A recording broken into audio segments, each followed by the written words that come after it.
Waiting game begins. The region's bid for Amazon's new second headquarters is done and submitted.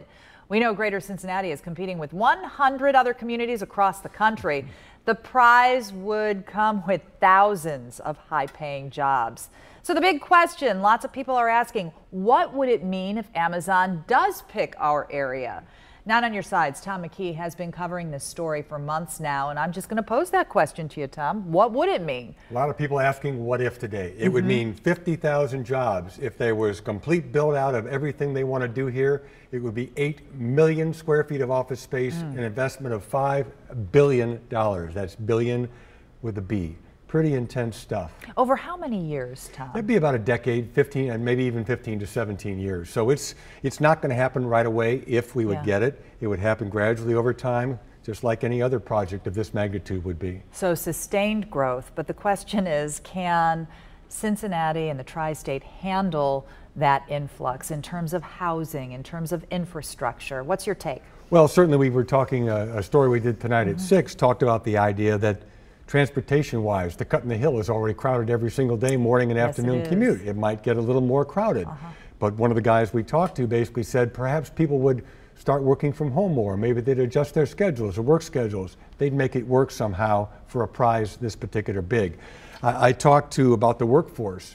The fair that you just saw there is kind of a product of that, trying to keep people here. Amazon's one of the sponsors of that, by the way. They want workers as well.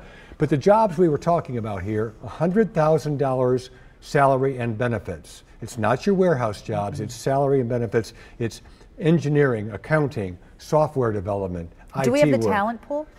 Everybody that I talk to says yes, we can. We have the colleges and universities. If we have people already here who might decide they'd want to work for Amazon. If we'd have people who would naturally follow Amazon to come in town and say, hey, I want to work there, I have this talent, let's go get a job. So is there any way to know what our chances would be of landing this? No, not really. Non-disclosure forms have been signed by Triad over in Northern Kentucky and Ready, Cincinnati, and they're not saying anything. We were trying to see if they had any videos or anything they could give to us this afternoon, and the call was, nope, non-disclosure, no way whatsoever. But again, you're talking about housing. It could have a major impact on sales of existing housing. We're already in a seller's market. We know that.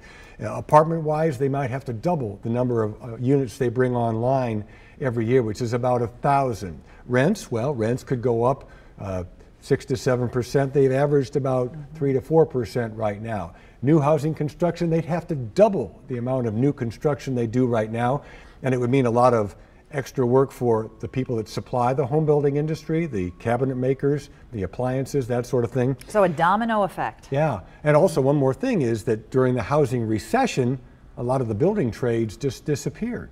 So they need to bring in, over the next 10 years, 46,000 trades workers just to keep pace with what they need for construction. Those numbers are staggering. And you got to remember too, one thing is we already have Amazon here quite a bit. We have 4 fulfillment centers in Boone County, 1 being built in Monroe, and we have the Amazon Prime project, $1.5 billion investment going at the airport. They haven't finalized those plans yet, but they are already shipping Prime Air. DHL is handling a day shift for them right now. Well, so time will tell if it grows even more. Tom McKee, thank you for your perspective. We always appreciate it.